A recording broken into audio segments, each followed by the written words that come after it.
Hey guys, welcome back to another tutorial video. So in today's video I'll show you how to fix network errors in Call of Duty Mobile. So first, check your internet connection. Try opening another website or app to make sure your connection is working. And if you're using Wi-Fi, restart your router if necessary.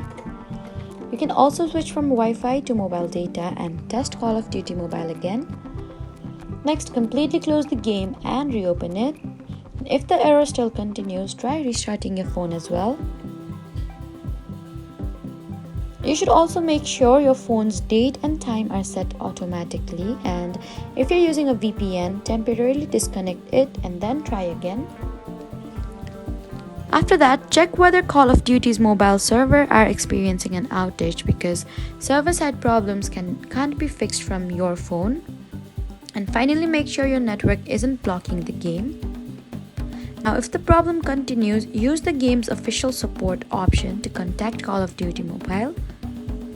So those are the main ways to troubleshoot Call of Duty Mobile network errors.